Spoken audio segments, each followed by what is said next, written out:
name's Ruth Grobler. I'm the founding director of Sinakekele Children, which is a ministry to abandoned babies and AIDS orphans here in Durban, South Africa. When I was 20 years old, I wrote a song, and the song was about abandoned babies. I used to imagine babies being left on the side of the road. And then I used to reprimand myself for such ridiculously ludicrous thoughts, because back at that time, in the early 1980s, there was no such thing. I remember lying in the bath one night and saying, God, please, I just can't do this anymore. And I was woken up in the middle of the night. The words of the song that I'd written when I was 20 and it just popped into my head. Just like, whoops, out of nowhere, you know? And I kind of like sat up and thought, what, you're talking to me? You want me to do this? And that really, that was the turning point for me. And I remember in the middle of the night, my mother lived in a granny cottage in the bottom of the garden.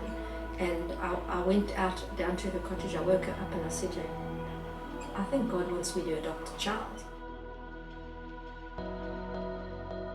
So this is me, Taryn, otherwise known as Tazzy. I grew up in quite a normal family. I grew up with a mom, a dad, and a big brother. My dad became quite a heavy alcoholic, and he ended up drinking himself to death. A year after he passed away, I was about 9-10 years old. My mom told me about a vision God had given her, a song called Who Will Love the Children. And I remember her singing it to me when I was a kid. Who will love the children, lost and so alone? Who will love the children? Who will show them home? And my reaction was just love. I couldn't wait to have another little human being in our family who we could love unconditionally. Little did I know that was the start of a whole new journey for us. A whole new incredible journey.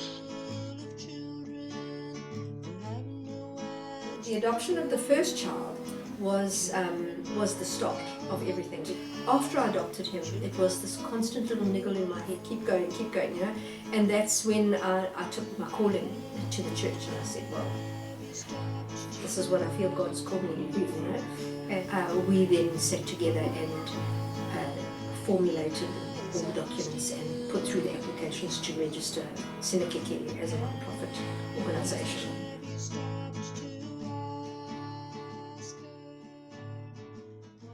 And through a lot of prayer and a lot of faith, she knew that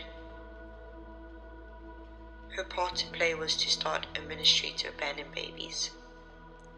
And so our beautiful little home that I grew up in with my mom, my dad, and my brother was converted into a home to abandoned babies and AIDS orphans. Sometimes I wonder about the choices my mom made. To be a single parent, looking after 6 kids, and having 2 jobs. That's not easy. It wasn't easy. And still, it's not easy to this day. She's inspired me through her actions, through never giving up. I am inspired by her passion for what she does. She has changed my life by living her passion so fiercely. She has sacrificed everything to live her passion. Even her family. We're still here and we support her wholeheartedly. She inspires me just by who she is and by doing what she does. By being the person that she is, and not just what she does, but how she does it. By giving and loving unconditionally, selflessly, with faith and grace. She taught me how to be my own hero. If she had given up on her dream, I wouldn't be here today living my own dream.